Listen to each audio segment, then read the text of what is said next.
9 तारीख को रात को अमेरिका के उपराष्ट्रपति जी ने मुझसे बात करने का प्रयास किया। वो घंटे भर कोशिश कर रहे थे, लेकिन मेरी सेना के साथ मीटिंग चल रही थी, तो मैंने उनका फोन उठा नहीं पाया। बाद में मैंने उनको कॉल बैक किया। मैंने कहा कि आपका फोन था, 3-4 बार आपका फोन आ गया, क्या है? तो अमेरिका के उपराष्ट्रपति जी ने मुझे फोन पे बताया कि पाकिस्तान बहुत बड़ा हमला करने वाला है, ये उन्होंने मुझे बताया। मेरा जो जवाब था, जिनको समझ नहीं आता है उनको तो नहीं आएगा,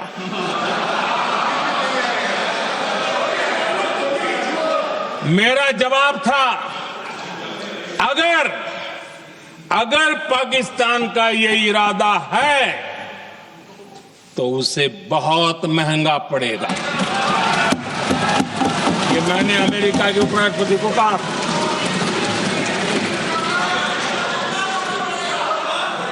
अगर पाकिस्तान हमला करेगा तो हम बड़ा हमला कर करके जवाब देंगे, ये मेरा जवाब था। और आगे मेरा एक वाक्य था, मैंने कहा था हम गोली का जवाब गोले से देंगे। ये 9 तारीख रात की बात है,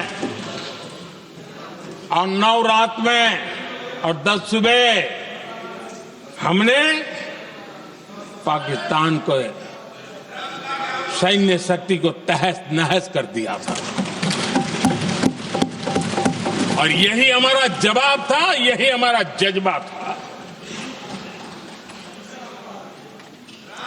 और आज पाकिस्तान भी भली भांति जान गया है कि भारत का हर जवाब पहले से ज्यादा तगड़ा होता है।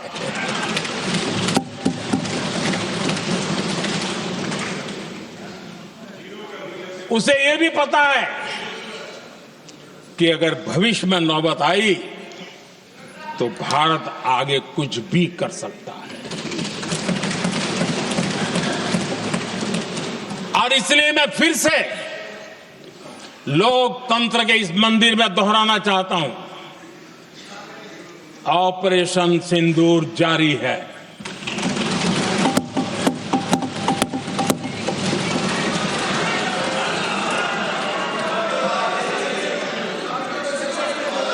पाकिस्तान ने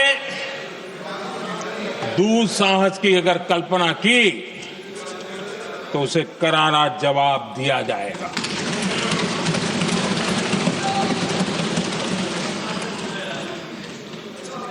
आदरणीय अध्यक्ष जी, आज का भारत आत्मविश्वास से भरा हुआ है। आज का भारत आत्मनिर्भरता के मंत्र को लेकर के पूरी शक्ति के साथ तेज गति से आगे बढ़ रहा है। देश देख रहा है भारत आत्मनिर्भर बनता जा रहा है। लेकिन देश ये भी देख रहा है कि एक तरफ तो भारत आत्मनिर्भरता की ओर तेज गति से आगे बढ़ रहा है, लेकिन कांग्रेस मुद्दों के लिए पाकिस्तान पर निर्भर होती जा रही है।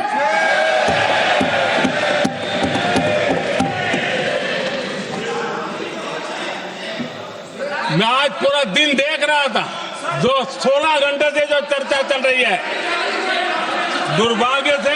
प्लीज बैठिए, सब जवाब दे दिया आपका, आप सुनते नहीं, सबका जवाब दे दिया। प्लीज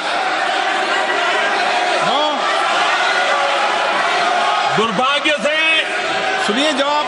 कांग्रेस को पाकिस्तान के मुद्दे इंपोर्ट करने पड़ रहे हैं।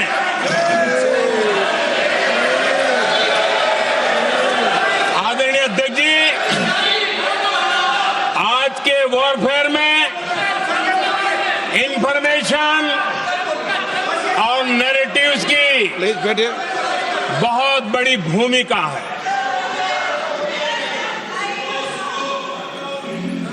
नैरेटिव घड़ करके एआई का भी भरपूर उपयोग करके सेनाओं के मनोबल को कमजोर करने के खेल भी खेले जाते हैं। जनता के अंदर अविश्वास पैदा करने के भी भरपूर प्रयास होते हैं। दुर्भाग्य से कांग्रेस और उसके सहयोगी पाकिस्तान के ऐसे ही प्रपंच के प्रवक्ता बन चुके हैं।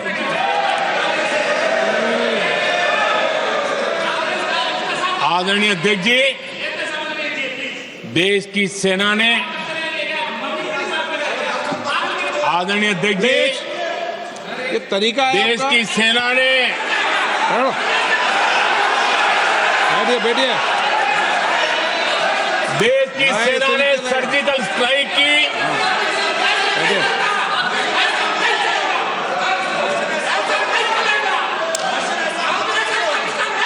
जब बैठो बैठिए बैठिए। आदरणीय अध्यक्ष जी, देश की सेना ने सफलतापूर्वक सर्जिकल स्ट्राइक की तो तुरंत कांग्रेस वालों ने सेना से सबूत मांगे थे। लेकिन जब उन्होंने देश का मूड देखा, देश का मिजाज देखा, तो सुर उनके बदलने लगे और बदल करके क्या कहने लगे? कांग्रेस के लोगों ने कहा, ये सर्जिकल स्ट्राइक क्या बड़ी बात है, ये तो हमने भी की थी। एक ने कहा 3 सर्जिकल स्ट्राइक की थी, दूसरे ने कहा 6 सर्जिकल स्ट्राइक की थी,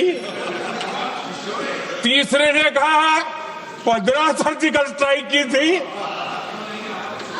जितना बड़ा नेता उतना बड़ा आंकड़ा चल रहा था।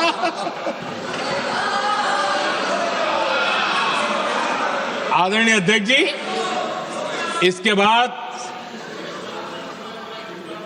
बालाकोट में सेना ने एयर स्ट्राइक की। अब एयर स्ट्राइक तो ऐसी थी कि वो कुछ कह नहीं सकते थे, इसलिए ये तो नहीं कहा कि भाई हमने भी की थी। उसमें तो उन्होंने समझदारी दिखाई, लेकिन फोटो मांगने लगे। एयर स्ट्राइक हुई तो फोटो दिखाओ, क्या कहां गिरा, क्या तोड़ा, कितने मरे, बस यही पूछते रहे। पाकिस्तान भी यही पूछता था, ये भी यही पूछते थे। इतना ही नहीं, आदरणीय अध्यक्ष जी, जब पायलट अभिनंदन पकड़े गए तो पाकिस्तान में तो खुशी का माहौल होना स्वाभाविक था कि उनके हाथ में भारतीय सेना का एक पायलट उनके हाथ लगा था। लेकिन यहां पर भी कुछ लोग थे जो कानों कानों में कह रहे थे, अब मोदी फंसा, अब अभिनंदन आए, मोदी ला करके दिखा दे, अब देखते हैं मोदी क्या करता है। आज डंके की चोट पर अभिनंदन वापिस आए।